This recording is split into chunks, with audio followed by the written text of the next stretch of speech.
നമ്മുടെ ജീവിതത്തില് 5 വക്ത് നിസ്കാരം നിർവഹിക്കാറില്ലേ? ആ നിസ്കാരത്തിന്റെ ശേഷം ഓതൽ സുന്നത്താക്കിയ സൂറത്തുകളിൽപ്പെട്ട സൂറത്താണ് ഖുൽ ഹുവല്ലാഹു അഹദ്, ഖുൽ അഊദു ബിറബ്ബിൽ ഫലഖ്, ഖുൽ അഊദു ബിറബ്ബിൻ നാസ്. അല്ലാതെയും ഓതൽ സുന്നത്തുണ്ടോ? ഉണ്ട്.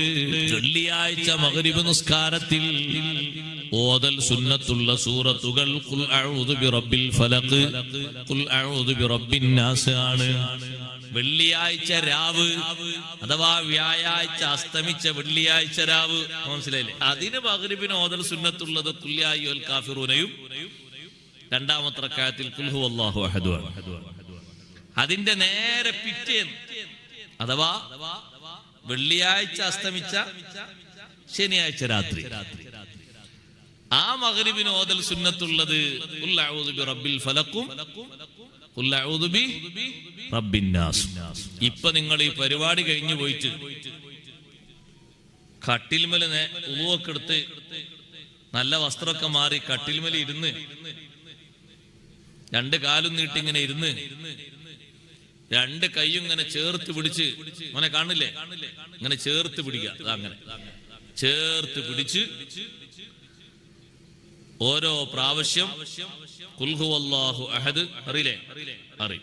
ഖുൽ അഊദു ബിറബ്ബിൽ ഫലഖ്, ഖുൽ അഊദു ബിറബ്ബിൻ നാസ് ഓരോ പ്രാവശ്യം ഓതിയിട്ട് കയ്യിലേക്ക് ഊതാൻ അറിയില്ലേ?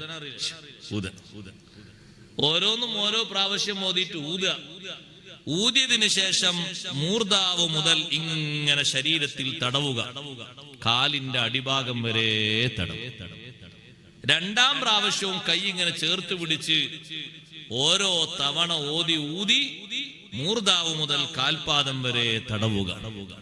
3ാമത്തെ പ്രാവശ്യവും അങ്ങനെ ചേർത്ത് പിടിച്ച് ഓരോ പ്രാവശ്യം ഊതി മേൽഭാഗം മുതൽ താഴ്ഭാഗം വരെ കാലിന്റെ അടിഭാഗം വരെ തടവുക. ഈ 2 സൂറത്തുകളും ഇറങ്ങിയ അന്ന് മുതൽ വഫാത്താകുന്നതിന്റെ തൊട്ടു രാത്രി വരെ സയ്യിദുനാ റസൂലുള്ളാഹി സ്വല്ലല്ലാഹു അലൈഹി വസല്ലം അന്ന് മുതൽ വഫാത്തിന്റെ തൊട്ട് തലേന്ന് വരെ ഉപേക്ഷിക്കാതെ കൊണ്ടു നടന്ന ഒരു ദിക്റാണത്. കിടക്കാൻ നേരത്ത് ഇന്നലെ വരെ പതിവില്ലാത്ത ആൾ ഇന്ന് തുടങ്ങണം. നമ്മളെ ശരീരത്തിനും നമ്മുടെ ആത്മാവിനുമുള്ള വലിയ കാവലായിട്ട് അല്ലാഹു തആല ഇറക്കിയതാണ്. പേര് തന്നെ അൽ മുഅവ്വദതൈൻ, കാവലിന് വേണ്ടി ഉപയോഗപ്പെടുത്തുന്ന 2 അധ്യായങ്ങൾ എന്നാണ് അതിന്റെ അർത്ഥം.